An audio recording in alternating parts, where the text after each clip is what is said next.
What is going on, guys? It's Dead Man back at you, talking the Raiders. This time, I'm a little bit optimistic of this matchup. It's the Raiders taking on the Pittsburgh Steelers on Sunday Night Football, baby. Woo! Did I just do a Ric Flair? I was trying to do a Carrie Underwood, but I did a Ric Flair kind of thing. But once again, we're going to discuss the matchup and keys to win this matchup. This is why I'm optimistic, because the Raiders can actually beat the Pittsburgh Steelers, because I don't think the Steelers are that great. Their defense is, of course, pretty damn good. I don't think it's overly amazing like a lot of people are hyping it up to be, but it's good. It's solid. They did get smashed week 1, bounce back week 2. Now we get to face the Pittsburgh Steelers. Well, I should say the Pittsburgh Steelers smashed week 1, bounce back week 2, where the Raiders won week 1 against the Broncos and then got absolutely decimated by the Buffalo Bills. Here is why I'm optimistic, because one of the key things to do in order to win the game, in order to beat the Pittsburgh Steelers, and I don't think this is going to be a blowout. I think this is actually going to become a very close game. A couple times we played against the Steelers, it's been close. So I think this is going to be another matchup where it's going to be close. The key to win this game is getting the ball out fast. Very, very quick. I'm going to start with the offensive side and the passing game for Jimmy Garoppolo. He has his weapon back, excuse me, in Jacoby Meyers. So, almost dying here. He has his weapon back with Jacoby Meyers. Jacoby Meyers has been cleared to play from concussion protocol. He didn't play week 2. This is a big weapon that the Raiders are. Once again, I said this is a great signing. Jacoby Meyers is a great wide receiver, and I think he's going to contribute so much in this game. Jimmy Garoppolo likes to throw it quick, get the ball out. This is one of the reasons why he hasn't gotten really sacked throughout the whole couple games. So him and his quick throws, the difference is his timing and also his accuracy. Accuracy is one of the biggest things that Jimmy Garoppolo I've seen, where he could hit the guy right on the chest, but he's a little bit behind them. He doesn't make good reads sometimes, just like the last game where he threw. I would say the first pick wasn't his fault, but the second pick was definitely his fault. So we're going to see his decision-making as well. That's going to be the key to winning against the Steelers, of course, is that, excuse me, decision-making. So we'll see about that. But if he releases the ball, if Josh McDaniels is not going to throw it down the field, which I think we all, Raider Nation, knows that Jimmy Garoppolo can't really throw it down the field, then we better have a lot great, precise play calling on the offensive side. Josh McDaniels, this is make or break. Like I said last video, if the Raiders lose this game, the morale in the locker room is probably done. It's gone. You're not going to bounce back. Josh McDaniels, I don't know if he would be fired at the end of the year if they do have a losing record once again. I just don't know. There's a lot of rumors saying that Mark Davis can't even afford to fire Josh McDaniels. So that's up in the air. If anything, our defensive coordinator would probably be fired, but we'll get to him in a minute. But yes, one of the key things to win this game is Jimmy Garoppolo really throwing fast, precise passes to Jacoby Meyers, Devante Adams. Devante Adams will be playing tomorrow night by the time of this recording. Hunter Renfrow is another guy where, where has Hunter been? The media has asked Josh McDaniels that. He has said that we do need to get the ball to Hunter Renfrow. But how many times have we heard that from Josh, or just in general, a coach saying that to a certain player? So I don't take it I don't take his word. I don't believe in Josh McDaniels and what he says. I think he's a liar. So I don't think Hunter Renfrow, once again, will have a productive day. If anything, he might get 3 receptions or something like that for a little bit of yardage, but I don't think he's going to really be utilized in the game plan. You might even see Trey Tucker actually get a little bit more playing time because of his speed, which I'm okay with, because the speed kills. And as much as we want Garoppolo to throw it down the field, like really throw a bomb down the field, 80-yarder, whatever, 80-yarder. Trey Tucker he'll beat defenders with his speed as long as Jimmy Garoppolo could just get it to him like he did last. He almost hit him with a big play, but Trey Tucker did drop that. I believe he dropped that. I did believe that was Trey Tucker, but I would like to see Trey Tucker's playing time increase, even though I just really know that Josh McDaniels is not going to utilize Hunter Renfrow. Or I don't know if Jimmy is just doesn't want to throw to Hunter because maybe his size or, how inaccurate Jimmy can be at sometimes. I have no clue. This is going to be an interesting matchup, seeing when we know that Jacoby Meyers is going to get the ball. We know that Devante Adams is going to get the ball, but is Hunter Renfrow going to be involved in this game plan? I don't think so, but we'll see. Another key thing on the offensive side, winning-wise, is taking care of TJ Watt. TJ Watt needs to be hit. He needs to be double-teamed, whatever they need to do to keep TJ Watt from getting Jimmy Garoppolo. Now, I'm a little scared because Jimmy takes hits. He has been taking hits. He had a little bit of problem, or a little injury, so to speak, with his ankle. So I want to see him not really get touched as much, even though I know he's going to get touched. He's going to get hit.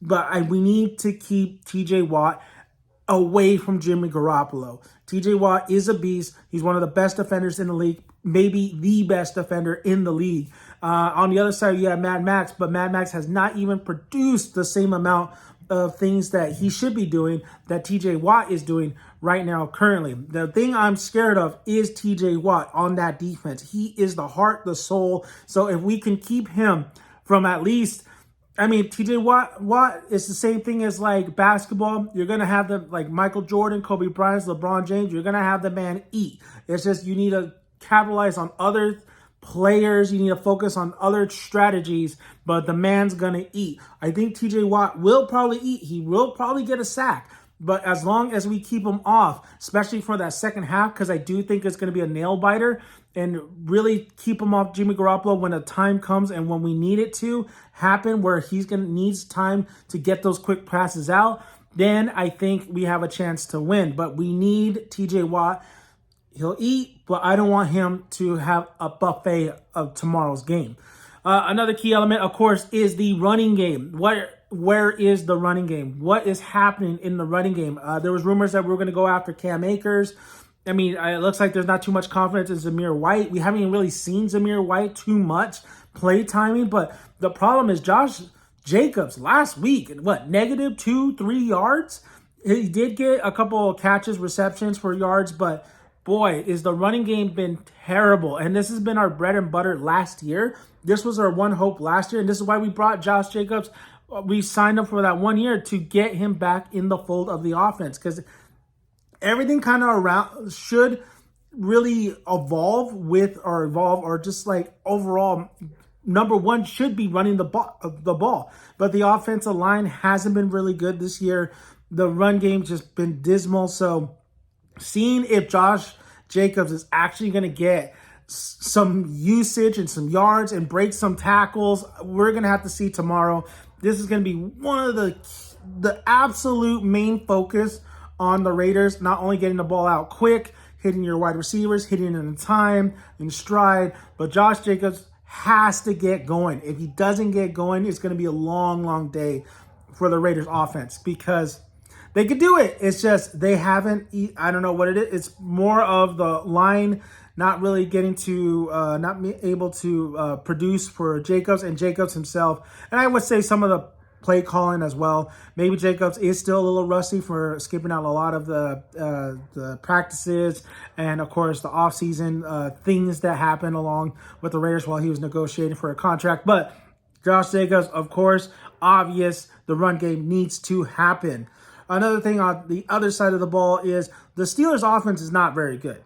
Najee Harris has been absolutely terrible. So we're talking about Josh Jacobs. Now we're going to talk about Najee Harris, who has been dreadful. I really do worry about Warren, though. I think Warren is a good back, and he could really torch our defense for big chunks of yards. And I think actually Najee Harris can, because we all know the Raiders defense has been absolutely trash. We don't even know if Tyree Wilson's going to play. He's been dealing with like a little bug, a little sickness. So we don't even know if we're going to have him. If that's the case, then Mad Max is pretty much the guy who needs to produce. He knows he hasn't been playing as good. He needs to play good. And that's one of the key elements is Mad Max. actually not getting too frustrated. Max Crosby, you could tell, gets a little frustrated, like gun-hos a little bit, doesn't really stay on his assignment, doesn't stay, luckily with Kenny Pickett, he's a mobile quarterback, but he's not like your Russell Wilsons. He's not going to be your Jared Allens. But if you give him time in the pocket, once again, he is going to hit Pickens on the other side. He's going to hit a lot of his go-to players. I think the offense could actually, for the Steelers, really blossom if the Raiders allowed that much time. So Max Crosby, where are you, boy? You need to eat this game. If TJ Watt's going to have his on the other side, then Mad Max must have his on our side. The dark side needs to rise, and I need Mad Max to really play good, full speed, and be smart. We have to contain as well. A lot of breaking on the contain on the defensive line with Max Crosby, allowing just quarterbacks getting away from him. And I think Kenny Pickett, even though he's not the most fastest guy, he can still use his legs. So we're going to see if Mad Max can really pull it through. And for the love of God, all I need is the defense to hold the Steelers to at least 16 points. 16 points, 20 under, or even 20 as well. I think the Raiders offense could get 24 on the Steelers. I think the defense is obviously is the weakest part of this team. If the defense fails, everything else fails.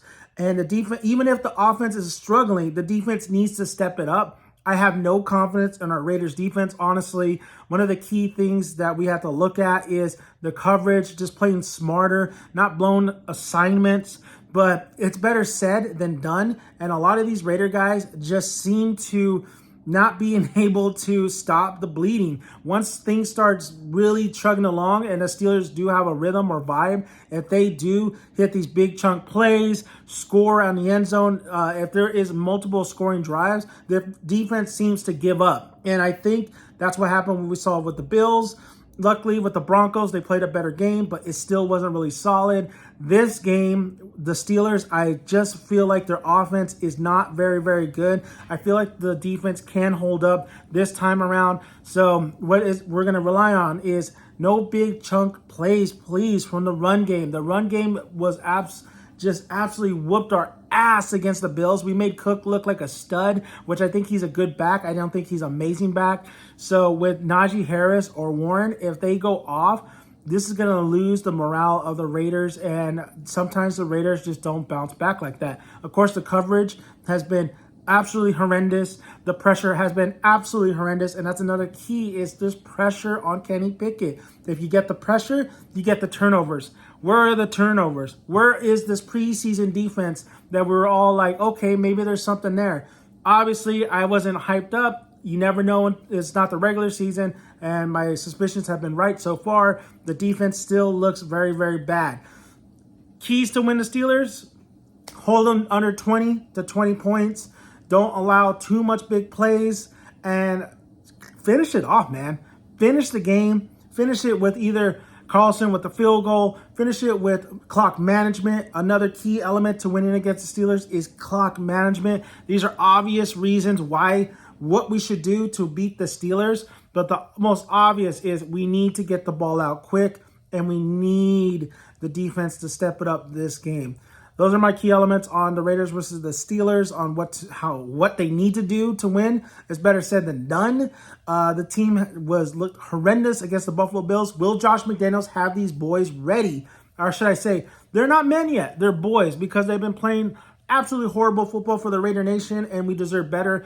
These men, if they want to be men, these men need to step it up. They need this week 3 win. If they lose this game, I think it's all kind of downhill. This is where the snowball effect starts coming in. So, but if they win, this brings a lot of possibilities and opens the doors, because we do, it just brings more confidence. And I think the more confidence the Raiders get, the more that they'll able to execute a lot of their plays. And it's just something about it, man. It's something about the morale. The morale needs to either rise up. If we lose, it's going to be absolutely faltered down. And a lot of people are going to question not only maybe themselves at first, but they're going to question the coaching staff and what the organization is doing. They are human beings. They do listen to a lot of things that what people are saying out there. So this is such a key matchup. This is one of the biggest games for the Raiders this season because they're 1-1. This is going to really turn the tide or really falter them going forward. So thank you guys for listening. If you haven't already, subscribe to the channel. We're going to talk more Raiders. There are going to be more Raider videos